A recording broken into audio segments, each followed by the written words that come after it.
Huh? What do you mean you did it? It wasn't cheating. It was an accident. My place. You idiot. You were about to freeze to death sleeping on the street. It may be spring, but still. I, Kyohei Itomura, have two drinking buddies I've been hanging out with since college. Yo, Kyohei, your seminar's done by now, right? Showing up to the lab was my best friend, Hideaki Sono. Right behind him, waving, was my girlfriend, Chie Tsurumaki. Let's go drinking once you're done. Yeah, just give me a bit. We're still discussing the freshman welcome event for the seminar. Come on, it's gotta be a drinking party. What else? A proposal from the same idiots who showed up late to the seminar orientation with a hangover? You three never change, huh? I heard a sharp tongue click and jeering from behind me. That was Yoshitaka, a fellow member of the freshman welcome committee.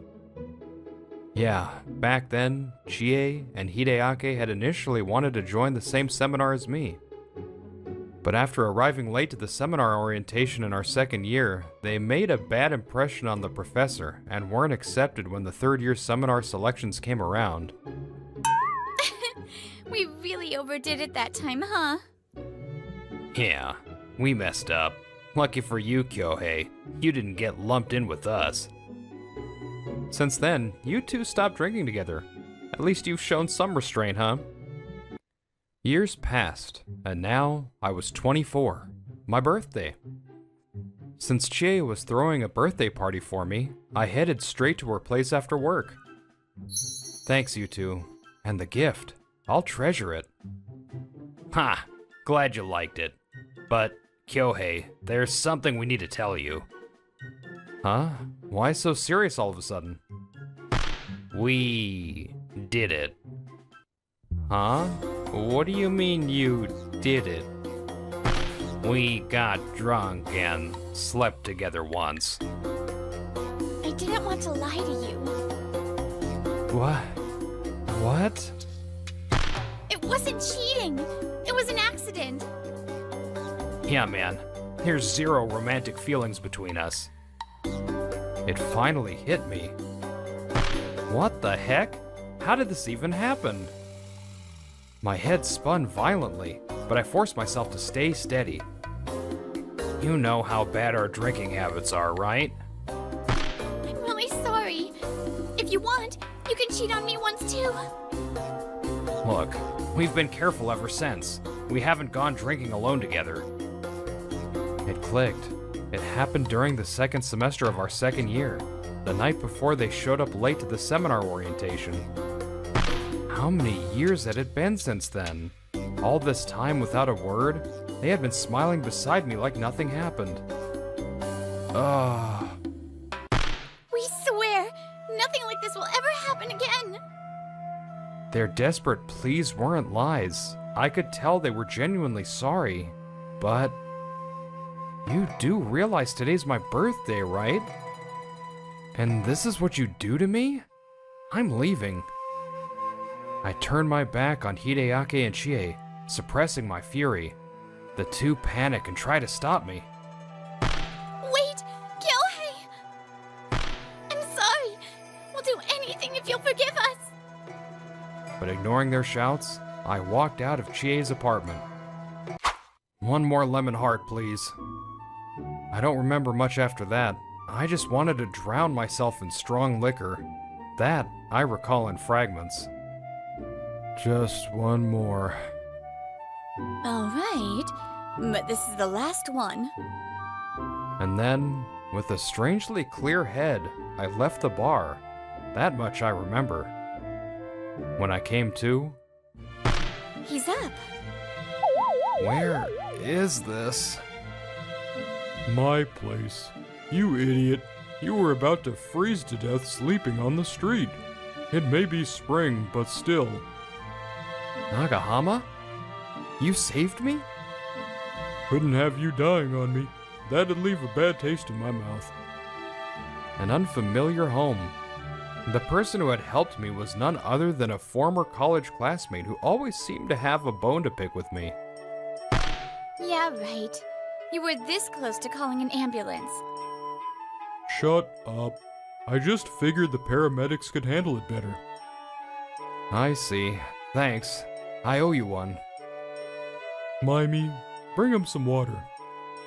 On it. Mimey, huh? So, this guy has a little sister. So, what happened? Huh? Out of the three idiots, you were always the most level-headed. You never drank yourself into a stupor like this. Nagahama's words dragged me back to our college days. He always called us the three idiots and shook his head at our antics. Did you get into it with those two? Why? Your phone was ringing all night. Snapping out of it, I glanced at my phone. Dozens of missed calls from both of them. Ugh. A wave of nausea hit me. Here, use this if you're gonna puke. I emptied my stomach before finally calming down a little. So, what really happened? Chie and Hideaki cheated on me. Once, 4 years ago when they were drunk. Today's my birthday, and out of nowhere they just confessed. Nagahama and I were never particularly close in college. I hesitated, wondering if it was right to burden him with this. But after everything he had done for me, the words just poured out. So, what are you gonna do? Judging by the calls, those two still want to stay buddies, huh? I stared at the phone, its screen still lighting up with new calls and messages. After a moment, I blocked both their numbers. Yeah, blocking them makes sense, but that won't be enough. What if they show up at your place? Chie has a spare key. Real solid planning, genius. Then why not stay here for a while? Huh? I never said I'd take care of him to that extent. So what? You're just gonna throw him out? Even though he's in trouble? Oh, what about you then? Nagahama groaned and turned to face me. Maybe he's weak against his little sister. Well, to be honest, it'd really help if I could stay for a bit. But I can't impose too much, so I'll look for a hotel or a weekly rental. But if you leave him alone in his current state, he might collapse somewhere again, right? Wouldn't that bother you later, big brother? A long, deep sigh, and then... Fine, stay over. Are you sure? Like I have a choice. It's for my own peace of mind. The hangover wasn't that bad, and I left Nagahama's place in good health for work. Luckily, I had everything I needed in my bag. Chie and Hideaki knew where I worked, so my only concern was running into them. But they had jobs too. There wasn't much chance of crossing paths on a weekday. I'm home. Welcome back! Dinner? A bath? Or maybe... me? You're way too excited. How mean! So, they didn't show up at your office? A few days later, I had completely settled into life at the Nagahama house. Tonight, the three of us were gathered around a meal Maimi had made. Yesterday, I cooked, and Nagahama, despite his usual attitude, had reluctantly complimented it. Yeah, morning and evening, no sign of them. I see. But you can't keep avoiding them forever, right? Yeah, I know.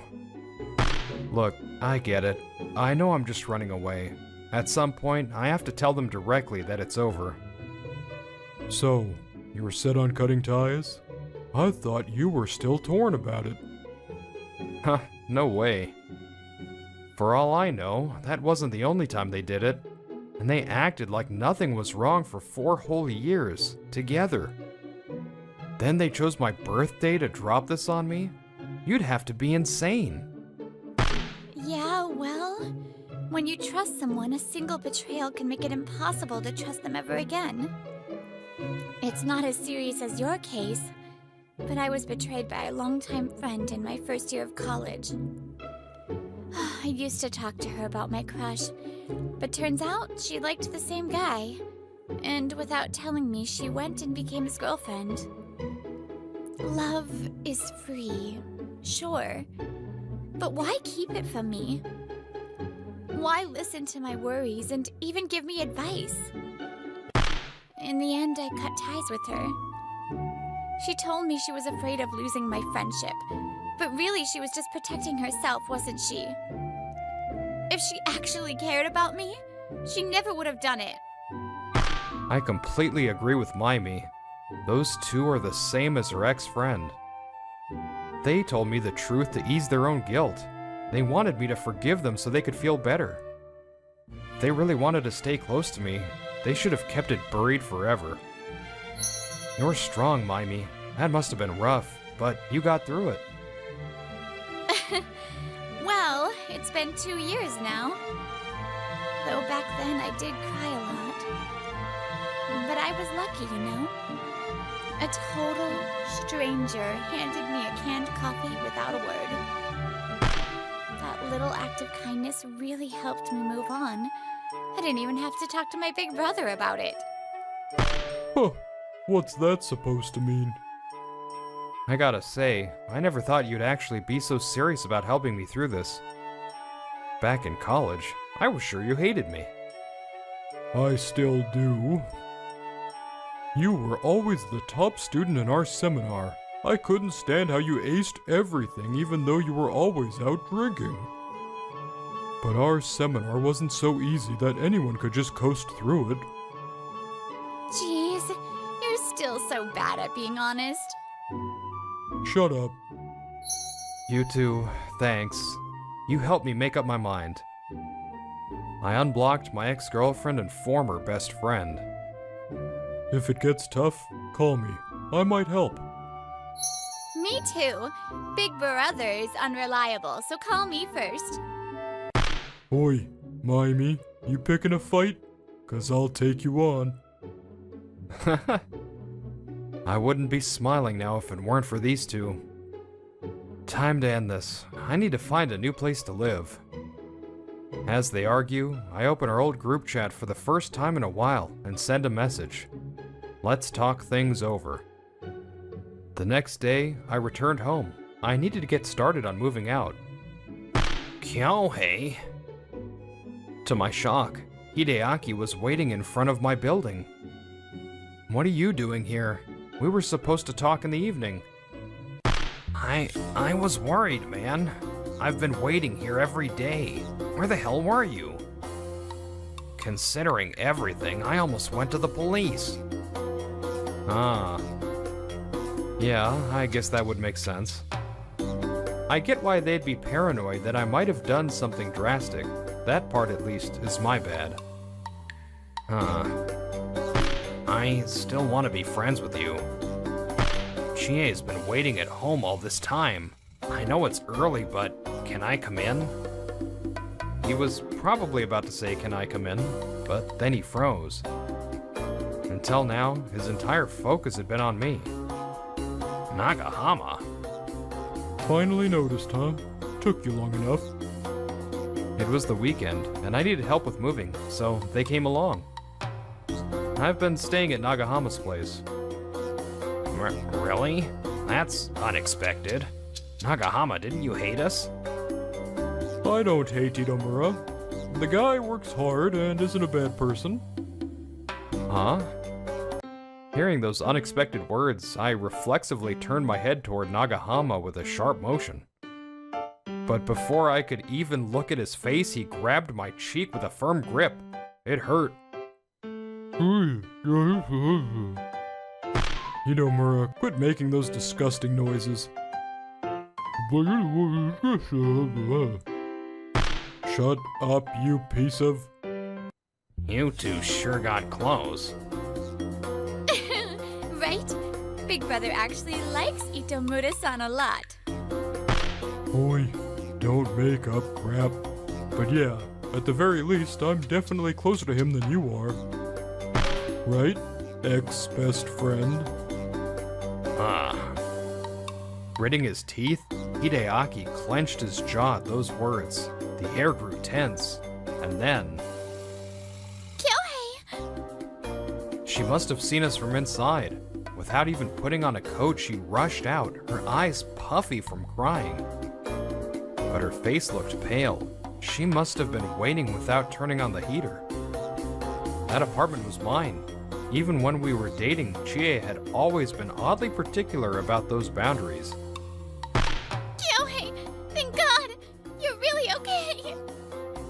She ran up to me, tears in her eyes. Being so small, she tried to throw herself into my arms. But... Don't touch me! Huh? My body rejected her before I could even think. I immediately took a step back, putting distance between us. Sorry. I just felt so relieved to see you safe. I was happy. So, Nagahama-kun, why are you here too? This isn't about the talk we planned, is it? As she spoke, I noticed that Chie kept glancing at Maimi. Just in case, I subtly positioned myself to shield her from harm. I came to pack. Pack? I'm moving out. You two know where this place is, and more than that, we spent way too much time here together. I don't want to live in a place like that anymore.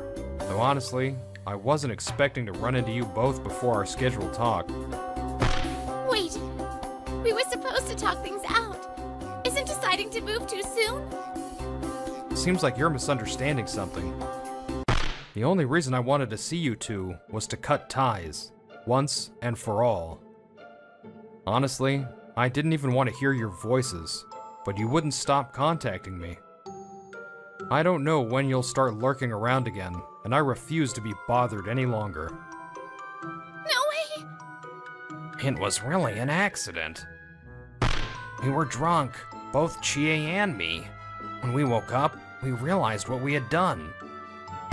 I know it's hard to believe, but it only happened that one time. I swear.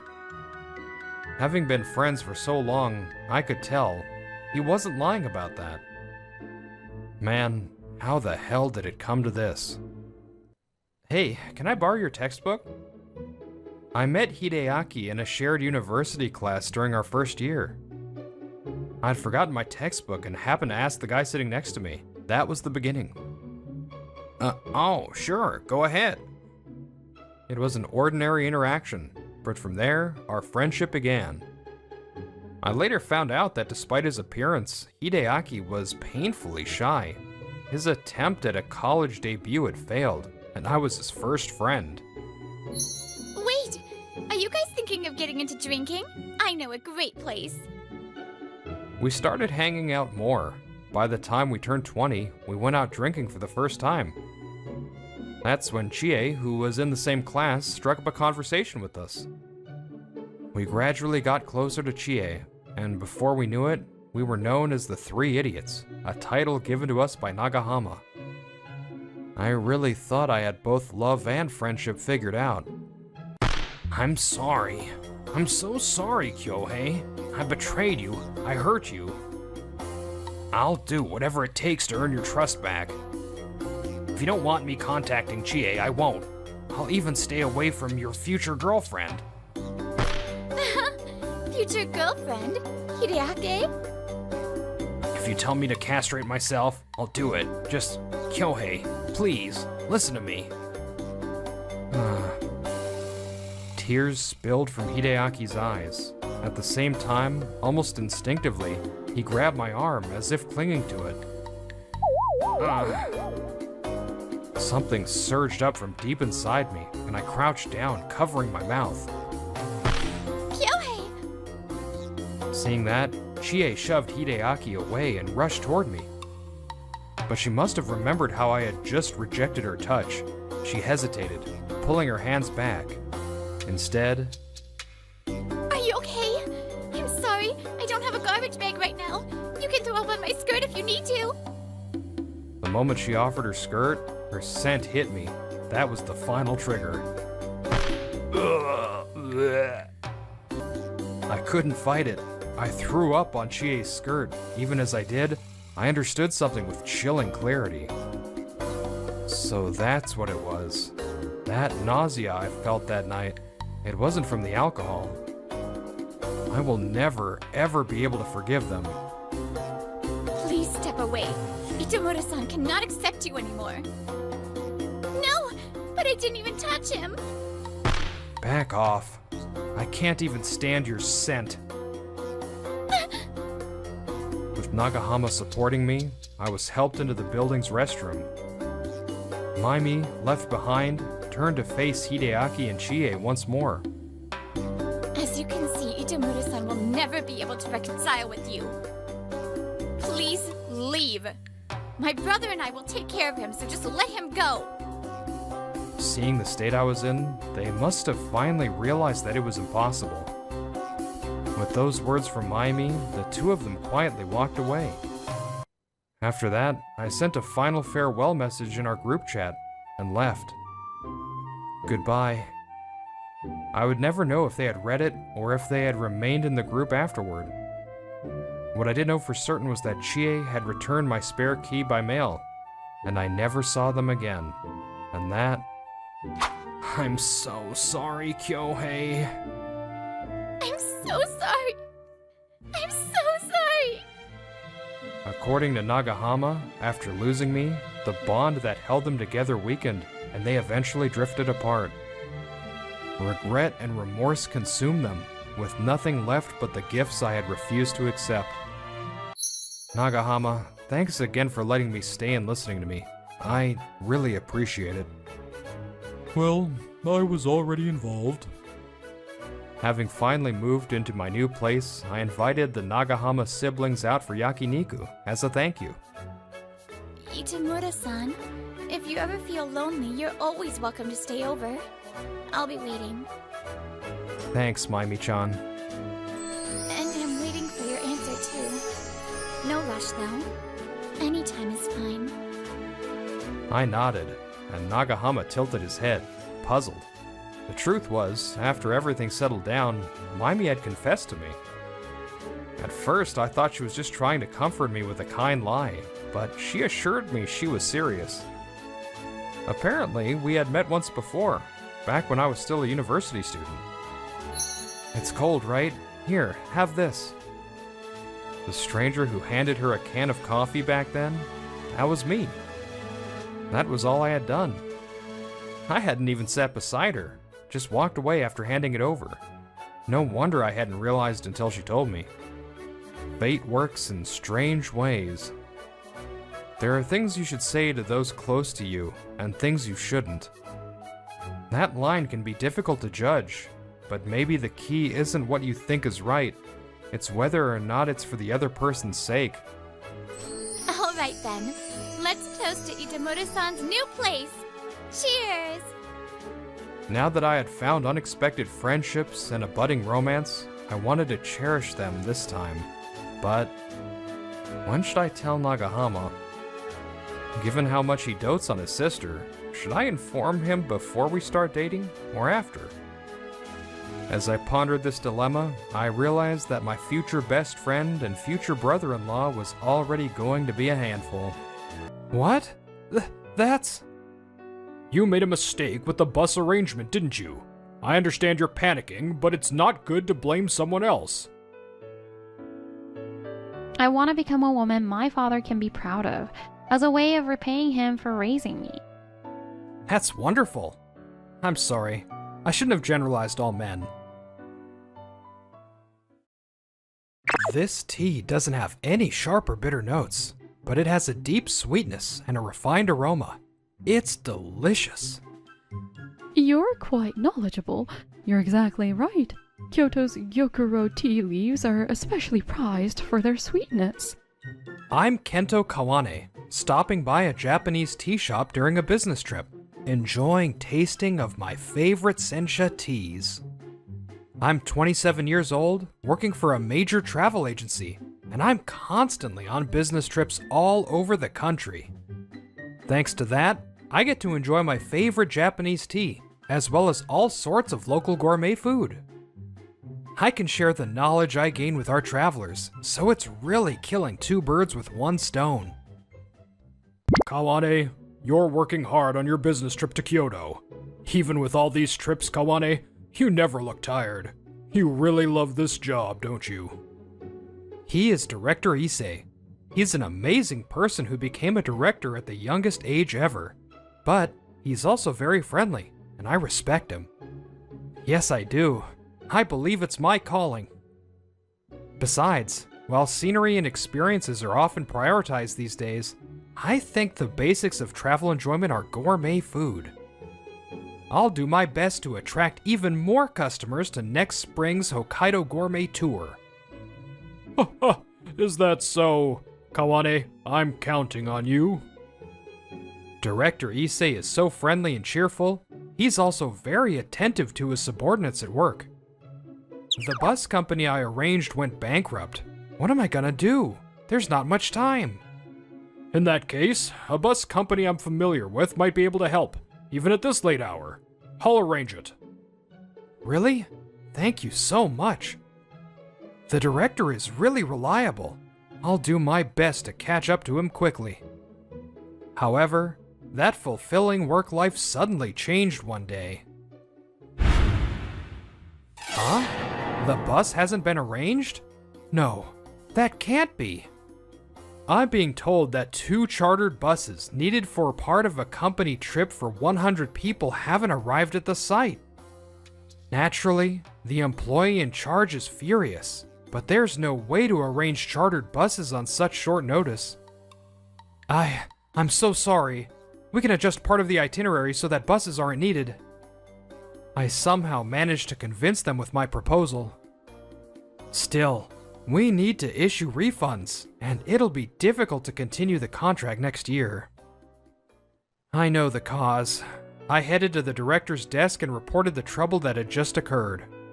Director, I need to talk to you about the bus company you urgently arranged the other day. The buses haven't arrived at the site. What happened? I had no intention of blaming him, but the director's words were unbelievable. Huh? Bus? What are you talking about? I don't know anything about that.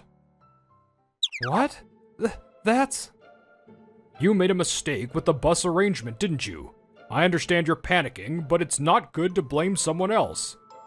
The company for this employee trip isn't large, but they're an important client that our president has been dealing with since he was young. If we lose the contract, it'll be a disaster. You should be prepared for that. I immediately understood from the director's demeanor. He was panicking about the magnitude of his mistake and wanted to shift the blame. I never expected the director, whom I trusted, to lie like this for self-preservation. That's impossible. After that, I was summoned by the president because I had angered a long-standing important client. I needed to prove my innocence, so I checked my past internal chat logs with the director. But the part where we discussed the bus arrangement had been deleted for some reason. Could it be? Using his director privileges? He went this far. In the end, I was forced to take all the responsibility, and I was completely isolated, surrounded by employees who were believers of the accomplished director. How could he try to blame the kind director? Was he desperate for self-preservation? What an ingrate. I lost my place and my motivation, and this was the trigger for me to leave the company. I'm so done with the power dynamics in a company. After resigning, I wasn't looking for a new job, but I was thinking about whether there was a job where I could use my current knowledge and experience. I thought it was my calling. But now, I'm afraid that even that feeling is gone because of the betrayal. This shop. What suddenly caught my eye was a small rundown coffee shop that I used to frequent. The elderly owner had closed it down due to her age, but the shop remained as it was, and there was no notice for renting it out. I really loved this shop. The owner was a very nice person. This is it. With an impulse close to a flash of inspiration, I went around to the main house and rang the doorbell. Oh, Kento? It's been a while. Thank you for frequenting my shop back then. I'm glad to see you're doing well. Aren't you renting out the shop? I'd like to take it over if that's okay. Oh, what a surprise. You want to rent the shop? Of course, I'd be delighted if it were you, Kento. I see.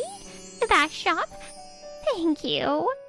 The old woman repeated her words, nodding as if she was savoring them. Her expression looked somewhat happy. When I asked, she said that she felt lonely about closing the shop in her declining health, and she hadn't been able to put up a notice for renting it out. If the shop opens, I'll be looking forward to visiting as a customer this time. It wasn't that I was trying to repay her kindness or anything, but as a result, if it makes her happy, that's all that matters. I was also happy about that small promise, and I bowed deeply. So, things progressed quickly, and I started preparing to open the coffee shop. The former owner, the old woman, would sometimes drop by to check on me and bring me snacks. Have you decided what kind of shop you're going to make it? Yes, I'm thinking of serving Japanese tea.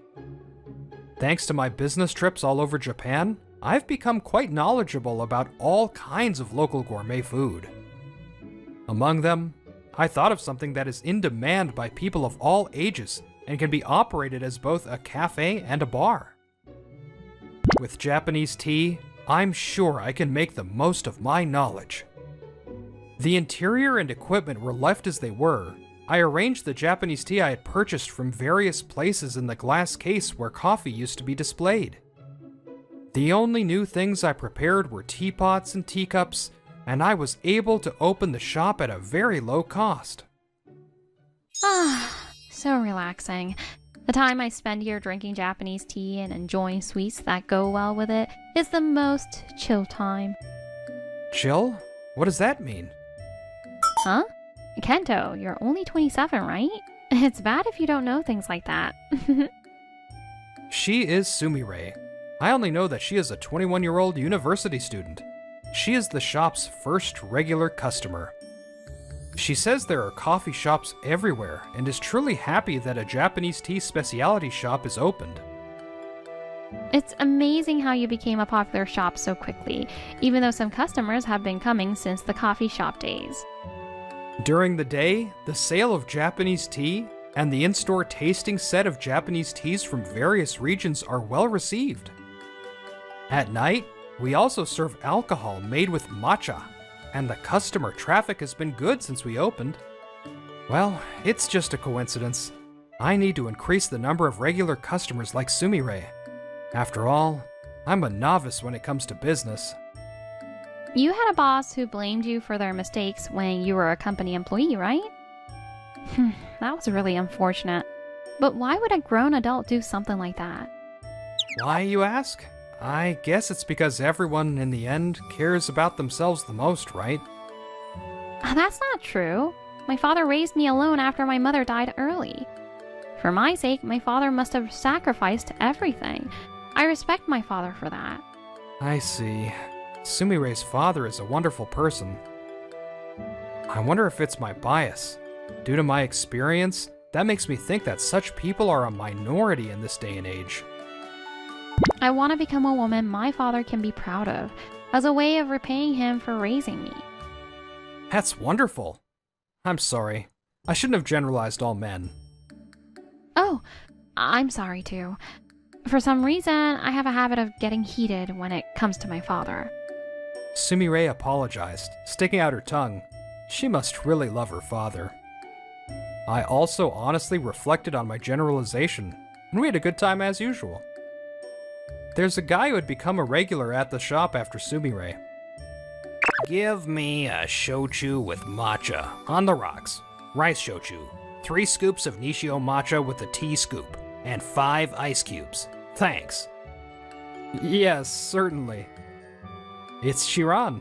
my classmate from university who always makes slightly troublesome orders. He must have heard rumors about me somewhere, and he comes to the shop almost as often as Sumire. Of course, the two of them meet at the shop many times, and naturally, start talking to each other. Kento is making this tea in a way that allows you to enjoy the sweetness of the tea leaves. So why do you eat snacks with it? Isn't that a matter of personal preference? Imposing your values like that is the least attractive thing you can do these days, you know? I'm not talking about being attractive or not. Don't try to shift the point of your area of expertise. That's a bad habit of young people. Ugh, Chiron, you're always such a pain. Can you just drop the old man act? I'm sorry, Sumire. Chiron has always been a bit quick-witted, so he tends to say too much. Or he's not honest. It's not something Kento should apologize for, but I don't think Chiron is a suitable friend for Kento. It's not for you to decide who my friends are. Kento chose me as his friend, that's all. Ugh, he really gets on my nerves. Sumire and Chiron are always arguing like that. But I was so surprised by Sumire's next words that I lost my voice. Chiron seems so confident, but can you beat my father? He was featured in a business magazine last month. The future of travel agencies as envisioned by the youngest ever promoted director. Isn't that amazing? The face on the screen of the smartphone Sumire showed me was one I couldn't forget, even if I wanted to. Huh? Director Issei, the very person who drove me to resign, is, unbelievably, Sumire's proud father. No way! Unfortunately, I was preparing to sue Director Issei. Considering what he did, it's only natural that he should be sued. But for her, he's the father who poured all his love into her, even for her mother's share. Sumire's heart, which loves and respects her father so much. I don't care about your parents. I'm talking to you, one-on-one. Stop shifting the point. I'm not shifting anything. Can you please read this article properly? Perhaps noticing my strange behavior, the calm Chiron tried to keep the conversation going and cover me. I was planning to sue the director when the shop calmed down, but I was starting to have second thoughts. After agonizing over it for a few days, I called Chiron, whom I had been consulting with, to the shop before opening hours. I've thought about it a lot, but I've decided not to sue him. Is it because she's an important regular customer? Or are you in love with her? What are you saying? Of course it's because she's a regular customer. I wonder. Don't underestimate my ability to see through people, ha! We continued talking, and before we knew it, it was past opening time. Good afternoon. The sign outside still said closed, but it's opening time, so I came in. Sumire, please, come in. Oh, Chiron, you're here. We've been seeing each other a lot lately. Don't lump me in with you. I'm not free like a student. I'm here for work too. How can you say it's for work when you're drinking shochu with matcha? Kento, I'll have the Shizuoka tasting set today. I'll use the restroom. After Sumire disappeared into the restroom in the back, Chiron started continuing our earlier conversation. So, are you really okay with this? He's the hateful boss who drove you out. You've even gathered evidence. Hey, she can hear you. Stop talking about that now. Whether you sue or not, there will come a time when you have to tell Sumire about this. Especially if you care about her. I know, but for Sumire, he's the father who raised her single-handedly. Huh? Sue? What do you mean? Meanwhile, Sumire was frozen in the restroom. She seems to have heard my quiet voice. Sue, the hateful boss who drove him out?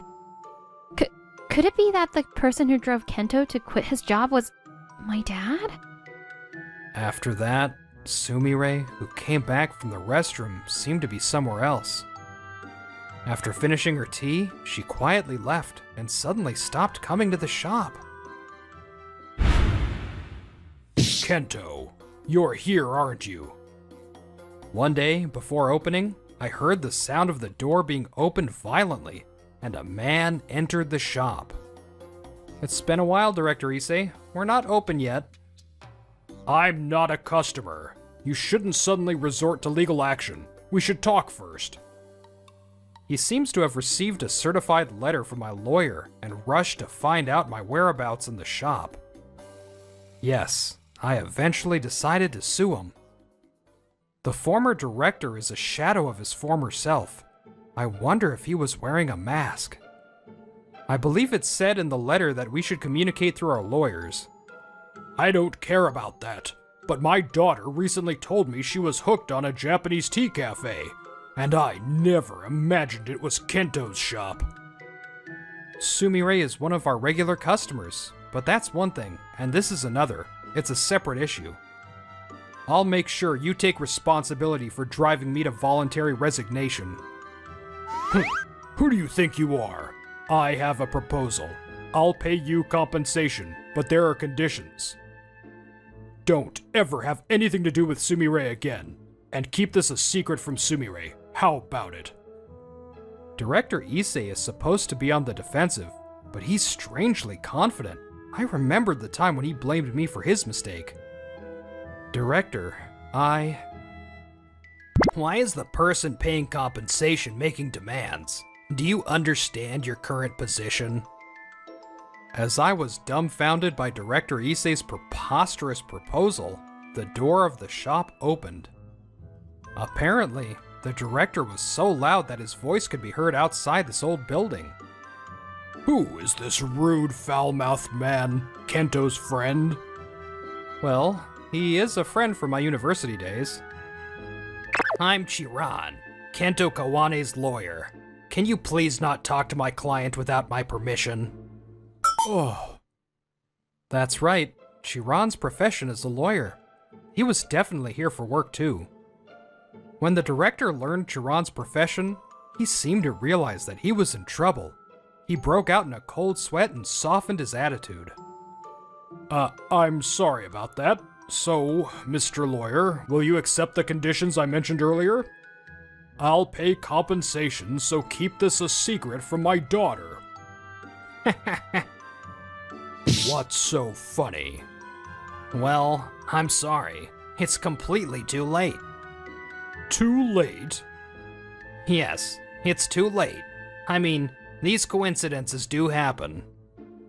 I'm also a regular here, and I see your daughter quite often. But this is the first time our timing for entering the shop is overlapped. You don't mean? Yes, I do. I tried to stop her and asked her to wait, but her voice could be heard clearly outside. So, I'm sorry to keep you waiting. You can come in. At Chiran's words, the door opened with a lovely chime.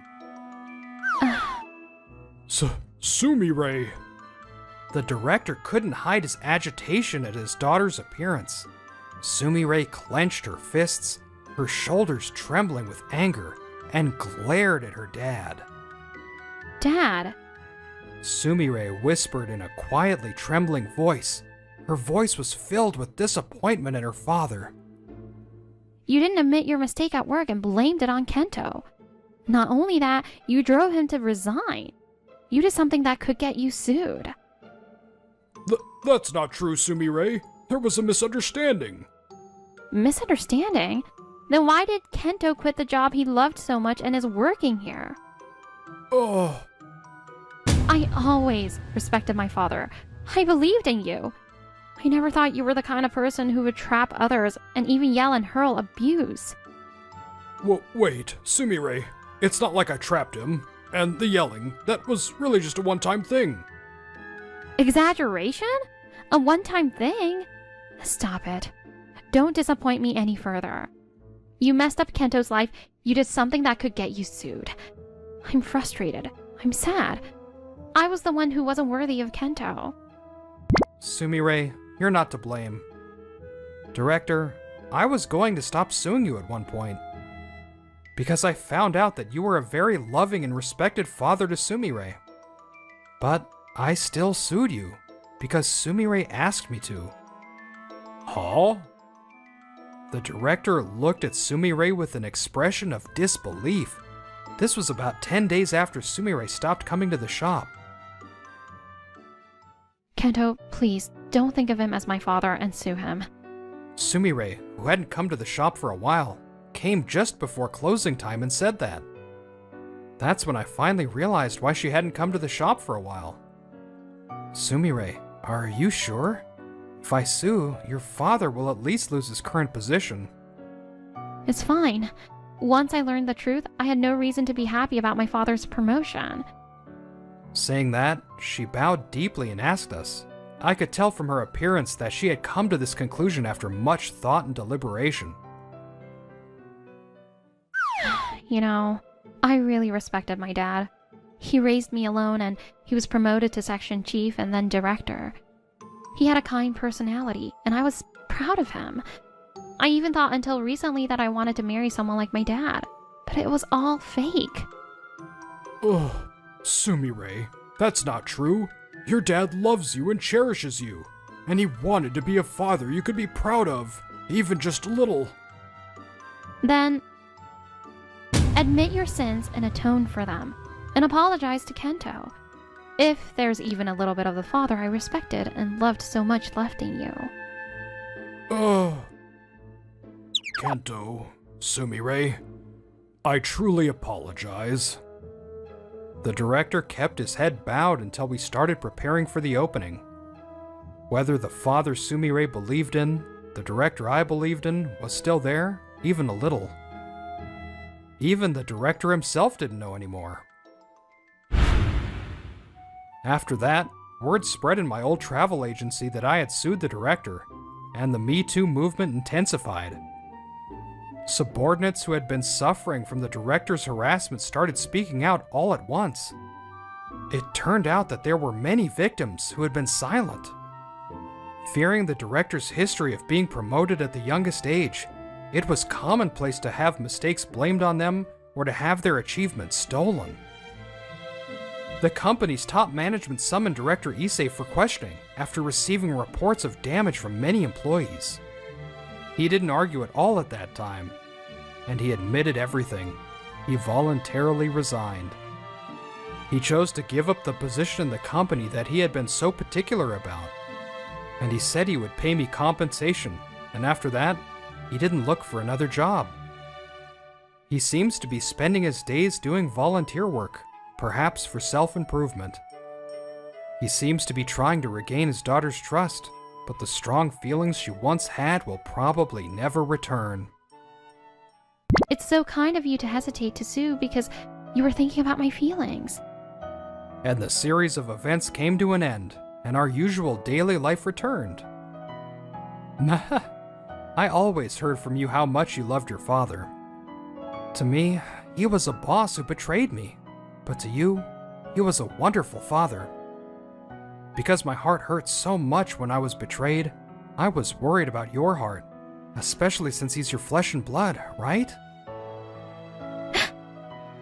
Kento, you really have a beautiful heart, and yet I even said that the foul-mouthed Chiron wasn't worthy of being Kento's friend. Kento, I'm sorry.